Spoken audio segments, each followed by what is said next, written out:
रामेश्वरपुर गांव में रमेश नाम का एक व्यापारी रहता था।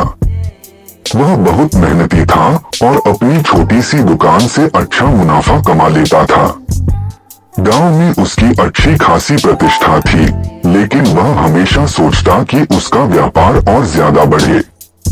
उसकी शादी की उम्र हो चुकी थी और उसके माता पिता उसके लिए एक सुयोग्य लड़की ढूंढ रहे थे।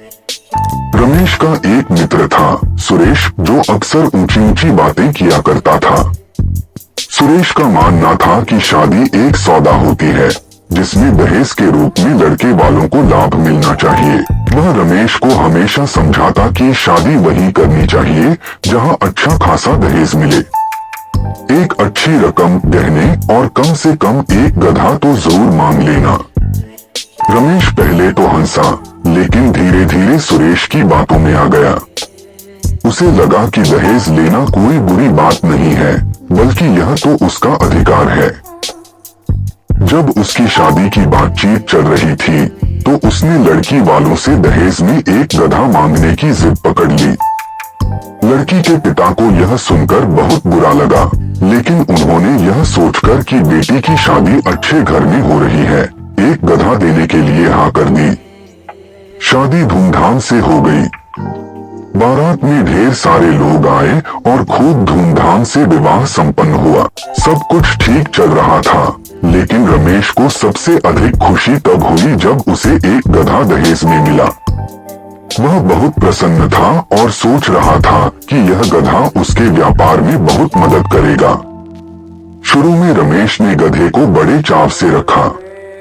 उसने सोचा था कि अब वह गधे की मदद से अपने सामान को जल्दी और आसानी से गांव-गांव तक पहुंचा सकेगा। लेकिन जल्दी ही उसकी परेशानी बढ़ने लगी। गधा बहुत जिद्दी था, बात बात पर रुक जाता और दुकान तक सामान पहुंचाने में दिक्कत करता। कभी कभी तो वह चलते चलते बैठ जाता और घंटों तक हिलता तक नहीं। एक दिन रमेश को एक बड़े ग्राहक को सामान पहुंचाने जाना था, लेकिन जैसे ही उसने गधे पर बोरी लादी, गधा टस से मस नहीं हुआ। गुस्से में आकर रमेश ने उसे खूब पीटा, फिर भी वह हिला नहीं। तभी गांव के बुजुर्ग हरिराम जी वहां आए और बोले, बेटा, जब रिश्ता सामान की तरह तौल कर लिया जाए तो उसका नतीजा ऐसा ही होता है। रमेश को अपनी गलती का एहसास हुआ। उसने सोचा कि अगर वह दहेज में गधा मांगने की जगह लड़की के गुणों को महत्व देता, तो आज उसे यह दिन न देखना पड़ता। गधे की समस्या और पारिवारिक जीवन में उतार चढ़ाव। गधे के जिद्दी स्वभाव के कारण रमेश का व्यापार प्रभावित होने लगा। उसने कई बार सोचा कि गधे को बेच दिया जाए, लेकिन उसे यह भी महसूस होता कि यह तो वही गधा है जिसे उसने दहेज के रूप में मांगा था। अगर वह इसे बेच देता तो यह साबित हो जाता कि उसका निर्णय गलत था। उसकी पत्नी सीता एक समझदार और सहनशील महिला थी।